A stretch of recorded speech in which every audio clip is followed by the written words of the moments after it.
Mire, vamos a reflexionar acerca de una de las obras fundamentales de James Joyce, Retrato del artista adolescente. Una obra vivaz, inteligente, en la que Joyce exhibe su pensamiento y sin duda su extraordinaria capacidad para poner en juego la estructura psíquica del protagonista, el adolescente Stephen Dedalus. Bueno, espero que esto le resulte interesante porque Stephen Dedalus nació en el momento en el que James Joyce dejó de creer en la religión para empezar a creer en su alma artística. Iniciemos por el principio, como dice Aristóteles, en su indispensable poética. Mira, Retrato del artista adolescente es en gran medida una novela autobiográfica, medio autobiográfica. La vida de Stephen Dedalus, el protagonista, se corresponde en ciertos detalles con la de su creador, James Joyce. A ver, veamos. Ambos nacieron en Dublín, son hijos de un padre irresponsable y bebedor, una madre católica. Son el mayor de muchos hermanos, los dos, autor y protagonista, estudiaron en los mismos colegios, pero su problemática relación con la Iglesia Católica de Irlanda se refleja a través de los conflictos interiores que atormentan al alter ego de James Joyce en la ficción, representado precisamente por el personaje de Stephen Dedalus. En sus obras, lo sabemos, tanto en la que aquí nos ocupa como en el Ulises y en Finnegans Wake, Joyce introduce las fobias que le produjeron su crianza católica. Mire, entre más, su pavor a las tormentas. Veamos un poquito del autor. El niño Joyce, a los 9 años, escribió su primer poema en el seno de un hogar que padecía constantes crisis económicas. Y según su biógrafo Herbert Gorman, el niño James, era de una constitución esbelta. Era un niño nervioso, sensible, tenía como maldición, dice el biógrafo, bendición o maldición de un temperamento pues muy introspectivo. Bueno, este es un punto de coincidencia entre el autor y el protagonista de Retrato del artista adolescente. Joyce, lo sabemos, fue un excelente estudiante. Aprendió a hablar y a leer con fluidez el francés y el italiano. A muy temprana edad leyó en inglés y en francés a Dickens, Walter Scott, Jonathan Swift, Laurence Sterne, obviamente, Lord Byron, Rimbaud, Yeats, William Blake, entre muchísimos otros, a muy temprana edad. Y mire, a los 18 años publica en una revista su primer ensayo dedicado al dramaturgo noruego Henrik Ibsen, que también nos encanta este dramaturgo, y lo hace en un periodo universitario donde además escribe una docena de artículos y 2 obras teatrales. Ahora, a los 21 años, después de graduarse, viaja a París con la intención de estudiar medicina, pero su precaria situación económica y sobre todo la enfermedad de su madre lo obliga a regresar a Dublín.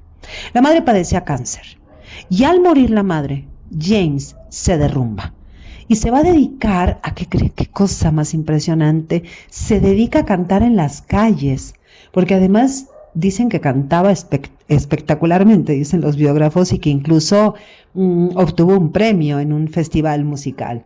Es una vida tan peculiar. Bueno, pues le cuento que a los 21 años trató de publicar la obra a la que nos referimos aquí, Retrato del artista adolescente, que primero fue pues concebido como una especie de ensayo sobre estética literaria. Posteriormente se fue convirtiendo en novela, incluso bajo el título de Stephen el héroe, que narra los primeros años y los primeros años de universidad de este protagonista, Stephen Dedalus, y que fue escrita a la par que los relatos de dublineses. Y cabe aclarar que la novela Stephen el héroe no se publicaría en vida del autor, pero lo sabemos que fue el germen de esta que nos tiene aquí, Retrato del artista adolescente, que, bueno, parece que inició la escritura en 1907, cuando James Joyce tenía 25 años. Y mire, además le cuento que en esa época conoció a Nora Barnacle, con quien tuvo su primera cita. Esto es muy importante, pero ahorita va a ver porque es muy peculiar. Con Nora tuvo su primera cita James Joyce, su primera cita con Nora Barnacle, el 16 de junio de 1904. Y bueno, y por tal motivo, según sus biógrafos, fue la fecha elegida para ambientar su enorme obra capital, Ulises. Y fíjese, desde 1954, cada 16 de junio, se realiza el Bloomsday, que conmemora y celebra la vida de James Joyce y obviamente la novela, y que debe su nombre, el nombre de este festival, a Leopold Bloom, que es el protagonista de la novela Ulises y que fue publicada en 1922. Bloomsday es un festival que consiste en una especie como de peregrinación que va siguiendo la ruta del protagonista del Ulises, y aquí nos referimos a Leopold Bloom, y la gente se porta vestimenta, ¿no? Como que se disfraza de la época y lee fragmentos de la obra en las esquinas, en las calles, y bueno, y se bebe, ¿no? Como todo buen irlandés. Es una maravilla.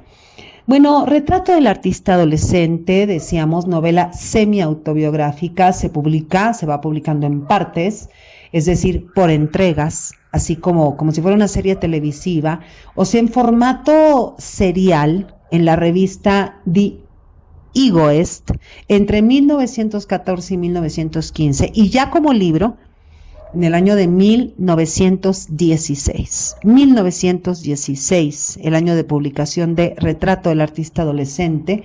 Es una novela de aprendizaje, es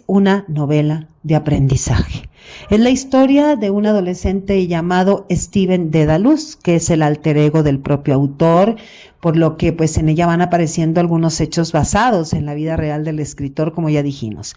Ahora mire, el concepto de alter ego desde la perspectiva literaria, pues esto lo encontramos en el análisis literario, no en la psicología, sino específicamente desde el punto de vista literario. Es cuando la autora o el autor pues van a crear personajes o protagonistas básicamente que son psicológicamente o biográficamente, incluso también físicamente, muy similares a ellos. Ese es el alter ego literario. Y bueno, cuyo comportamiento, lenguaje o pensamiento intencionalmente, ¿no?, va a representar los del autor o los de la autora.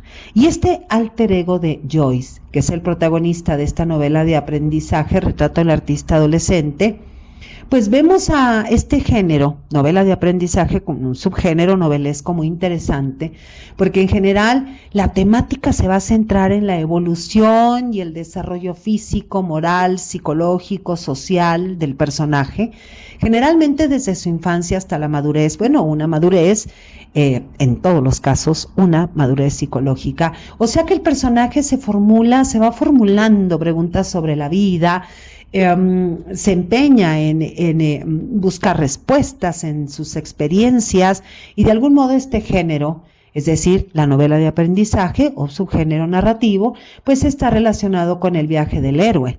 Pero en las novelas de formación, en las novelas de aprendizaje, el conflicto es entre el protagonista y la sociedad.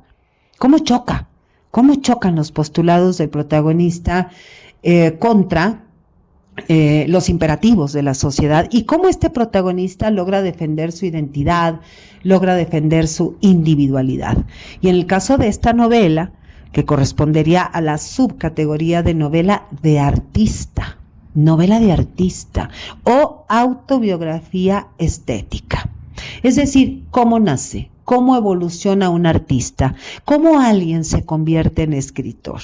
Es decir, que la novela narra el desarrollo de un niño adolescente, ¿no?, que llega hasta joven, que se convierte en artista y que va mostrando el crecimiento de su identidad. Entonces diríamos en general que son protagonistas autodidactas en un sentido artístico. Y en este caso estamos hablando de Stephen Dedalus, alter ego de James Joyce y protagonista de Retrato del artista adolescente.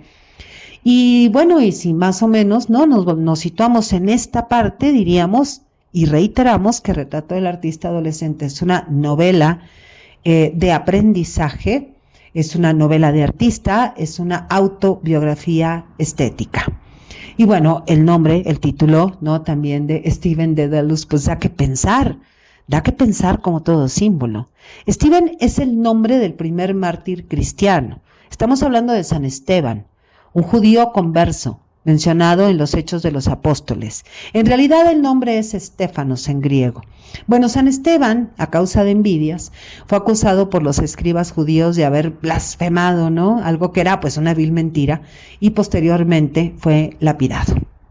Bueno, pues Stephen Dedalus, nuestro protagonista, va a blasfemar contra la iglesia, contra la religión, como un acto simbólico de rebeldía y de liberación personal, contra las restricciones opresivas de la iglesia católica irlandesa y la sociedad que le rodea, pues porque Stephen, el protagonista, busca forjarse una identidad propia como artista libre e independiente, y va todo el tiempo a luchar de separarse de esa moralidad, va a separarse y va a blasfemar contra las expectativas religiosas que lo sofocan. Mire, le voy a leer un pequeñísimo fragmento de un poema de James Joyce titulado El Santo Oficio, que está incluido originalmente en su texto Poemas Manzanas, así se titula, Poemas Manzanas, publicado en 1927. Este libro usted lo puede encontrar en Colección Visor de Poesía. Bueno, es un poema crítico a la servidumbre de los escritores de su país, a la religión, al nacionalismo irlandés. Es un poema sumamente irónico, en el cual pues él se proclama a sí mismo, ¿no? Como si los escritores fueran un retrete, ¿no? Dijéramos de la iglesia y del nacionalismo irlandés. Entonces los primeros versos dicen: mas todos estos de quienes hablo me convierten en la cloaca de su cenáculo, para que puedan soñar sus fantasías ideales. Yo evacúo sus inmundas corrientes, así les puedo prestar tal servicio, por culpa de cual perdí mi diadema. Este servicio por el que la santa abuela iglesia me dejó cruelmente en la estacada. Hacía ligero sus intestinos timoratos, cumpliendo con mi oficio de catarsis. Mi color escarlata los deja a ellos blancos como la lana. Gracias a mí, purgan sus panzas atestadas. Ya sabemos, ¿no?, que nunca será lo mismo leer un poema en su lengua original que en una traducción. Al respecto, bueno, podría decirse entonces que Joyce es una especie de hereje simbólico porque, bueno, y no solamente simbólico porque se opone a las ideas contradictorias de la iglesia irlandesa. Sabemos que tuvo una formación jesuita. Mire, de hecho, James Joyce, en muchas de sus cartas, ¿no?, y muchos de sus biógrafos dicen que prefería él definirse a sí mismo como jesuita que como católico. Él hace esa separación. Y de una manera muy, muy simbólica, ¿no? Extremadamente simbólica, extrema, insistimos. Se podría suponer que Stephen Dedalus pues recorre el camino de ser un niño religioso, lo va recorriendo de ser un niño religioso a la herejía de convertirse en escritor. Dedalus pues es la variación de Dédalo, quien, lo sabemos en la mitología griega, es un artista multifacético, es arquitecto, escultor, inventor, y Joyce inicia la novela con una cita de una frase del libro octavo de la obra Metamorfosis de Ovidio, donde dice: y aplicó su espíritu a artes desconocidas. Y bueno, esta frase es fundamental en la novela, esta frase del libro de la obra Metamorfosis de Ovidio. Y vemos cómo mediante este epígrafe, pues ya sentimos el paralelismo que hay entre el personaje principal, Stephen Dedalus, cuyo apellido evoca Dédalo, lo dijimos, y el mito del artista que busca la emancipación y la libertad a través del arte, a través de la imaginación, desafiando las restricciones de su entorno. Nos referimos a Irlanda, la iglesia, la sociedad. Entonces, observe que el epígrafe anuncia ya el tema de la novela. Y sabemos que el mítico Dédalo escapó del laberinto de Creta haciéndose unas alas de cera. Y visto así, Stephen Dedalus también busca emanciparse de un laberinto como Irlanda, pues del que siente repugnancia, y lo va diciendo de esa manera en la novela. Evidentemente escapará de allí, no con alas de cera, sino con una especie de alas invisibles. ¿Cuáles son las alas invisibles? Las alas del intelecto, las alas de la imaginación. Y así, pues bueno, el objetivo del mítico Dédalo y el mismo de Stephen Dedalus son muy similares. Es decir, a ver, Retrato del artista adolescente es testimonio de una metamorfosis. Stephen se forma y se transforma, o mejor dicho, experimenta una especie de despertar a lo real, tal como lo plantea Lacan en el prefacio del Despertar de la Primavera, en el que habla de James Joyce y de Retrato del artista adolescente. Es el despertar que pone en juego una elección para Joyce entre la vida religiosa o salvarse a sí mismo como escritor por la vía del ideal. Y aunque sin duda en algunos pasajes de la novela, de esta novela a la que nos referimos, Retrato del artista adolescente, pues bien podríamos interpretar que Stephen se parece más a Ícaro, el hijo de Dédalo, que voló demasiado cerca del sol y se estrelló contra el mar, que bien podría parecer el mal, ¿no? Como lo ve la sociedad, de haber renunciado a la religión para dedicarse al arte. Y se parece en ciertos momentos de la novela, decíamos, más a Ícaro que a Dédalo. Dédalo sabemos que fue sumamente astuto, ¿no? Porque pudo escapar. Pero sí nos preguntamos qué tanto Joyce pudo escapar de su Irlanda. Incluso, bueno, al protagonista lo atormentan las gaviotas que vuelan sobre su cabeza al atardecer y que simbolizan estas gaviotas la huida del artista o el deseo de huir, la huida del ambiente opresivo donde otras exigencias de lealtad lo abruman, dice en la obra. De cada estela de música nebulosa en retroceso está siempre una nota de llamado largamente arrastrada. Una voz de más allá del mundo estaba llamando: hola, Estéfanos, aquí viene el Dédalus. Ahora como nunca su extraño nombre le parecía profético, le parecía ver una forma alada que volaba por encima de las ondas. ¿Qué significaba aquello? Era como el lema al frente de una página en algún libro medieval de profecías y de símbolos. Era una profecía del destino para el que había nacido y que había estado siguiendo a través de las nieblas de su infancia y de su adolescencia.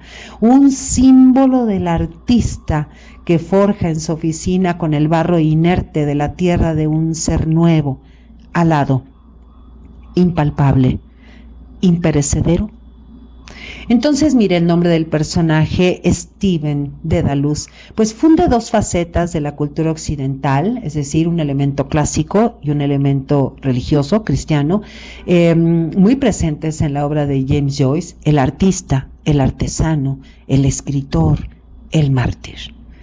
Y el texto explicita de un modo muy clarificador la epifanía y con ella el llamado que recibe el artista a través pues de su mismo nombre, que cobra nueva vida, ¿no? Enlazando el destino de Dédalo, el de crear a través de la escritura una cosa viva, nueva, encumbrada, bella, impalpable, imperecedera. Y bueno, veamos, el protagonista transita, dijimos, de la niñez a la madurez, a una madurez psicológica, a una madurez donde elige ser artista, elige ser escritor, como ya dijimos, y va descubriendo su propio destino como artista y como exiliado. Y de todos los personajes de la novela, Stephen Dedalus es el único retrato que se completa plenamente, porque sus pensamientos, sus recuerdos, sus sensaciones más íntimas se nos revelan a lo largo de la obra, y vemos cómo los demás personajes existen para el lector solo en la medida en que le importan al propio protagonista, porque además Stephen está atado a su familia, está atado a su país, está atado a la religión, está atado a la sociedad, pero poco a poco se libera de esos lazos para descubrir su verdadera vocación en la vida libre, en la vida sin ataduras, que es la vida del artista.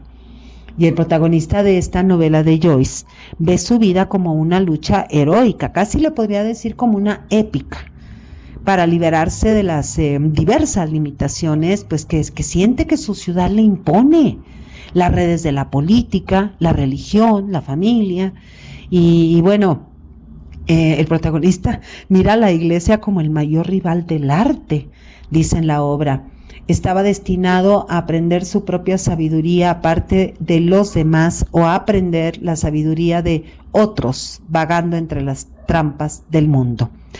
Así nace el artista. Entonces vemos, ¿no? Sentimos que el clímax del libro llega poco después de que Steven comprende su verdadero destino mediante una epifanía. Vaga solo por la orilla, ¿no? Este joven obstinado, como una especie de corazón duro, ¿no? En medio de un desierto de aire salvaje, agua salobre, conchas marinas, enredos, una luz grisácea y velada, figuras de niños y niñas vestidos con alegres colores o con ropa ligera y voces infantiles y femeninas que resuenan en el aire. Ve a una niña de pie en medio del arroyo, sola e inmóvil, mirando al mar, y la contempla con atención, con franqueza, sin deseo ni segundas intenciones de ningún tipo. Saborea la percepción artística de la vida y mientras la observa, lo invade una alegría desbordante. «Dios mío», exclamó el alma de Steven en un arrebato de júbilo profano. Es un júbilo profano, el júbilo del artista en la vida. Entonces, bueno, Steven va desarrollando una especie de teoría del artista, por eso decimos que es como una especie de autobiografía del artista, pero como en un segundo nivel. Vemos una semi-autobiografía del autor James Joyce en su alter ego, Stephen Dedalus, y en otra especie como de, dijéramos, de capa narrativa. Vemos al mismo tiempo cómo Steven va a hacer él mismo un retrato de su propia percepción artística y bueno, toda esta cuestión acerca de su propia teoría, ¿no? Su teoría estética, su desarrollo como artista, vamos a decir, aprehensión, ¿no? De que tiene totalmente claro sobre el exilio mismo de la sociedad. Dice en la obra, el artista como el dios de la creación permanece dentro, detrás, más allá o por encima de su obra, invisible, refinado ante la inexistencia, indiferente, cortándose las uñas. Entonces vemos cómo Steven se niega a servir aquello en lo que ya no cree. Steven ya no cree en el hogar, no cree en la patria, no cree en la iglesia. Y en esta pérdida de la fe, pues se va a expresar muchísimo más libremente, se va a defender con las armas del silencio, con el arma del exilio, con el arma de la astucia, pero sobre todo con el arma de la estética, de la imaginación. Y de ahí vemos, y del intelecto, obviamente, porque Steven está dispuesto a correr el riesgo de aislarse y de quedarse sin un solo amigo. Hay que notar que si bien Joyce, ¿no?, basa claramente a Steven en su yo joven, pero va a establecer una distancia irónica con el personaje, insinuando al final de la novela que su joven alter ego aún tiene mucho que aprender sobre la vida y el arte que sueña con crear. En este sentido, pues vemos cómo Retrato del artista adolescente es, por tanto, un documento interesantísimo en la historia del artista exiliado, pero también es una obra de arte notable por derecho propio.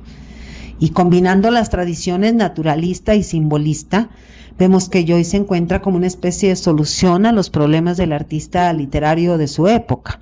Lo vemos a Steven a lo largo de la novela crecer desde niño hasta convertirse en un joven de 18 años que decide abandonar su país para ir a Europa, dedicarse a la escritura, dedicarse al arte literario. Esto se pone en evidencia muy especialmente en su reacción hacia Irlanda, hacia el teatro, que como mira, ¿no?, como una especie de teatro a Irlanda. Porque obviamente vamos a encontrar aquí en la novela la figura de Charles Stuart Parnell, que no aparece en la novela, pero sí aparece mencionado obviamente, pero su muerte es un evento muy significativo que afecta a muchos personajes, y aquí se va a empezar a desarrollar la novela y a la atmósfera de su época.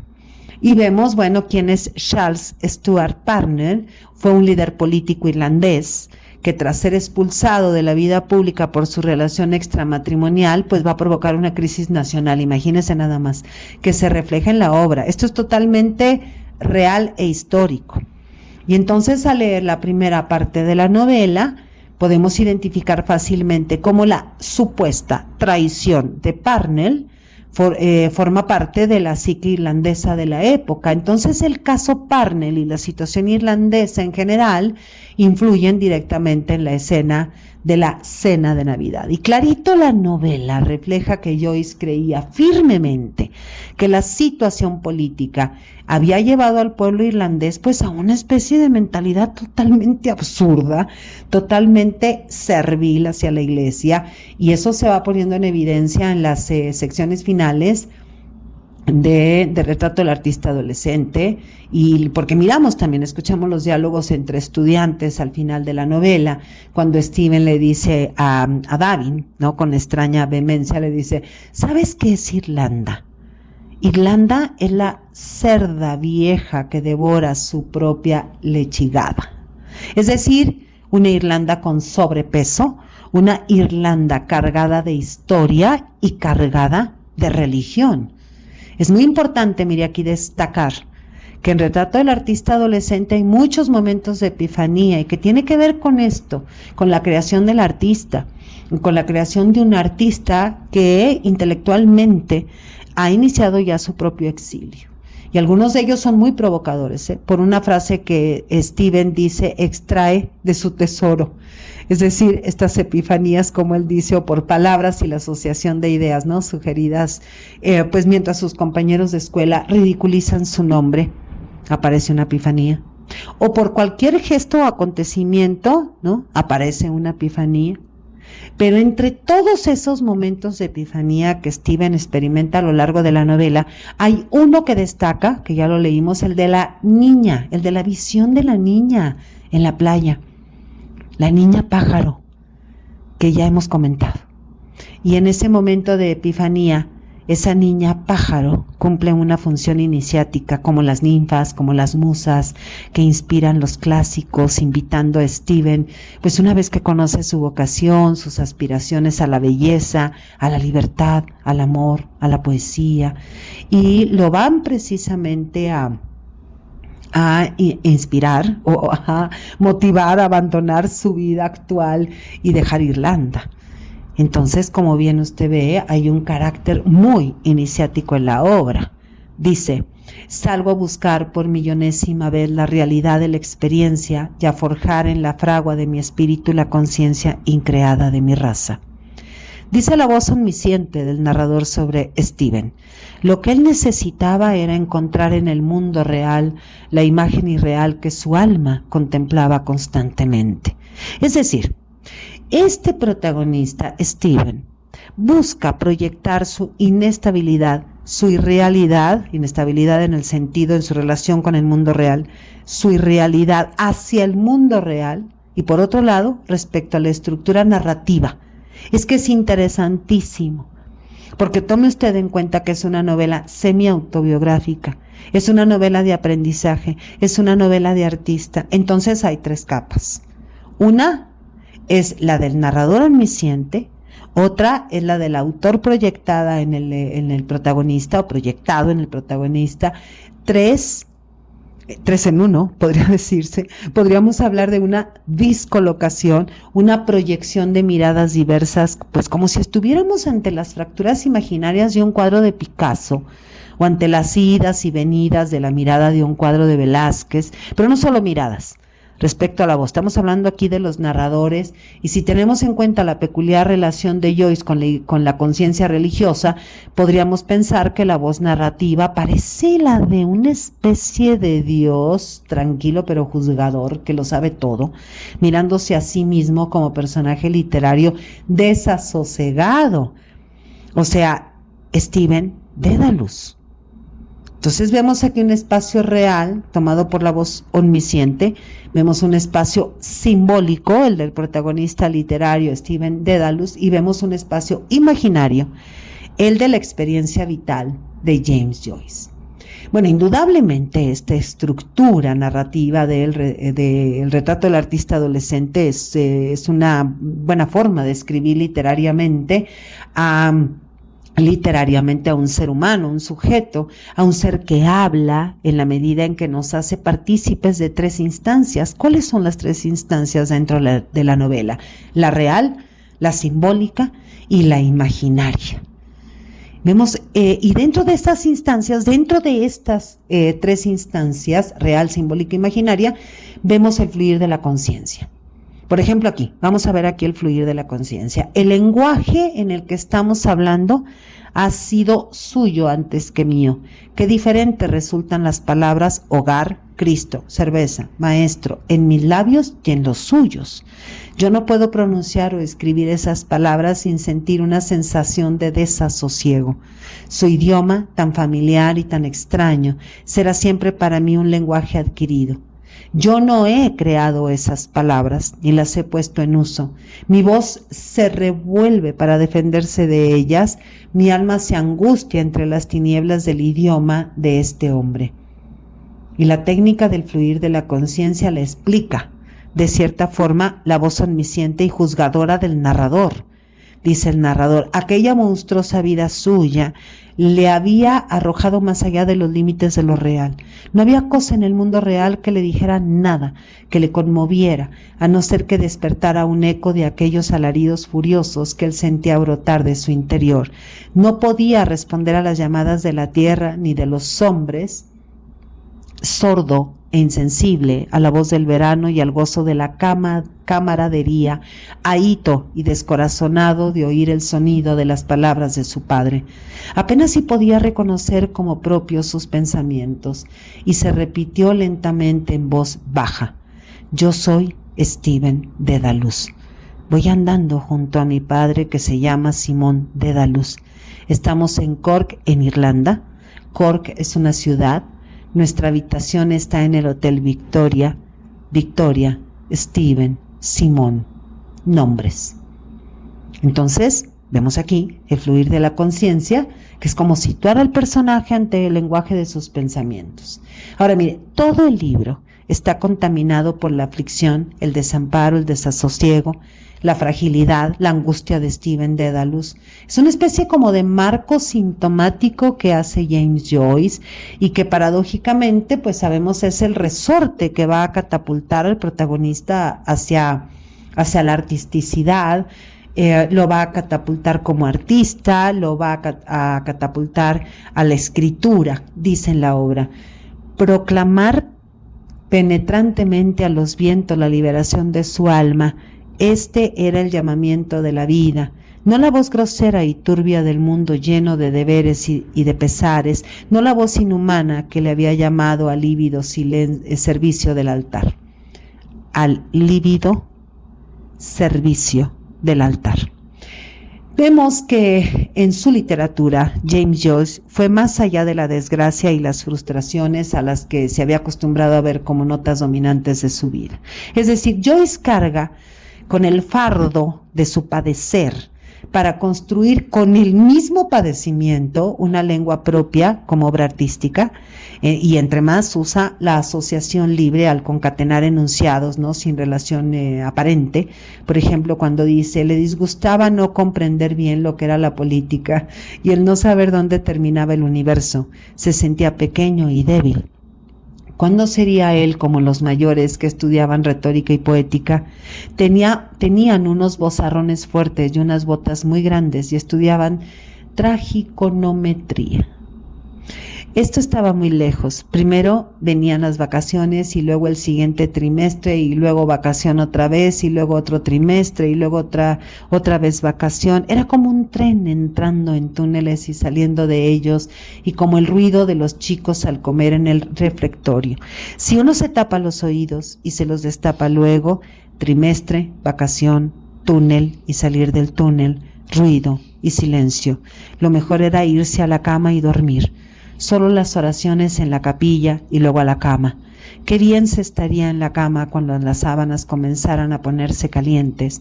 En la capilla había un ambiente nocturno y frío, y los mármoles tenían el color que el mar tiene por la noche.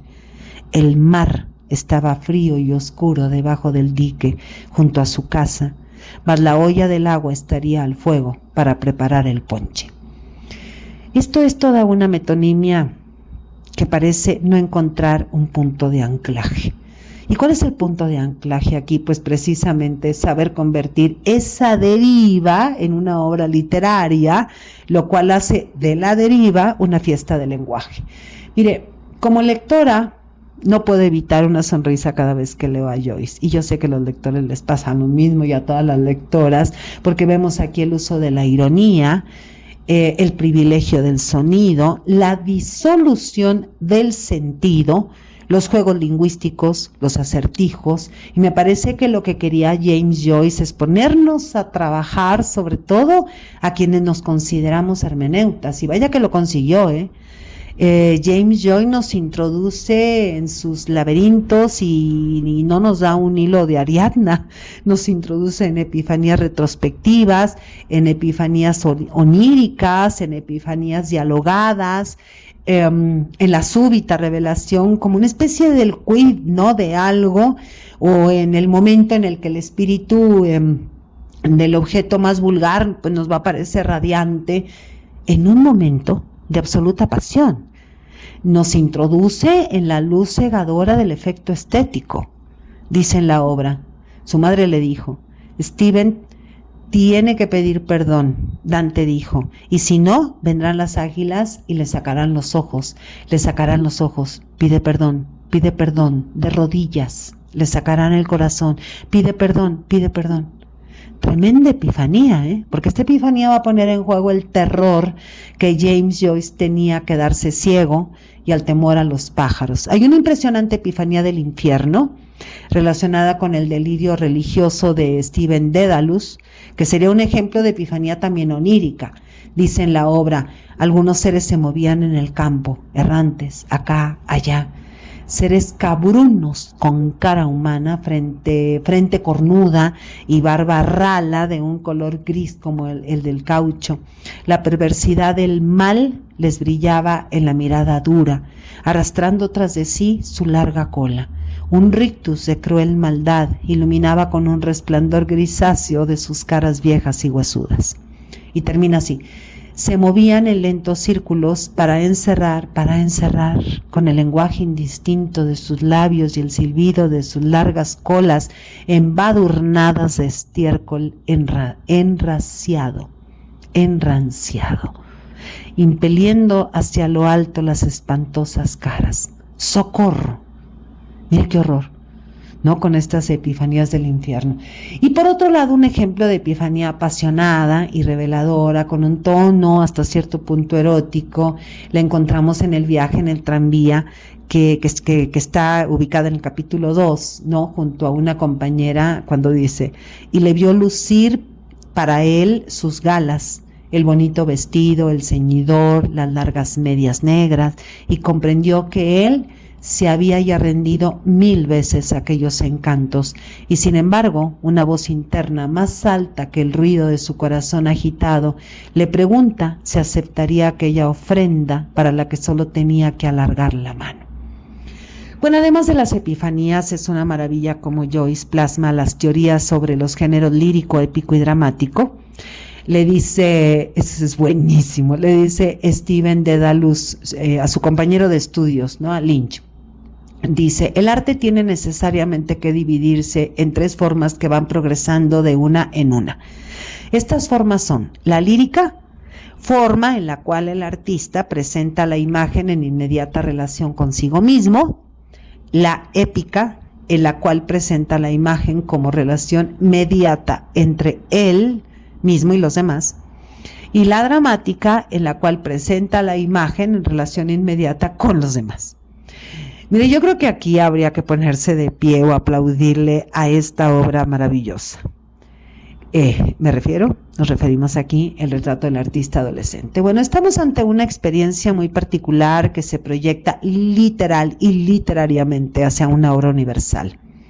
Dice en la obra, bienvenida, oh vida, vivir, errar, caer, triunfar, volver a crear la vida con materia de vida. Un ángel salvaje se le ha aparecido, el ángel de la juventud mortal, de la belleza mortal, enviado por el tribunal estricto de la vida para abrirle de par en par, en un instante de éxtasis, las puertas de todos los caminos del error y de la gloria. Adelante, adelante, adelante. Delirio y la vida. Una vida, lo sabemos, en la que James Joyce finalmente fue capaz de crear el medio que lo comprendiese. Su propia obra, la de James Joyce, o lo que es lo mismo, su propia lengua. Y otra cosa es que sus lectores y sus lectoras, nosotras comprendamos la lengua de James Joyce. Y de hecho, mire, miles de hermeneutas nos empeñamos en esa comprensión desde hace casi un siglo. 99 años, para ser exactos, en este 2025 que está a punto de terminar. El próximo año festejaremos un siglo de Retrato del artista adolescente, del genial James Joyce. Y lo sabemos que todavía queda mucho por decir. Soy Margarita Díaz de León, Literatura en Espiral.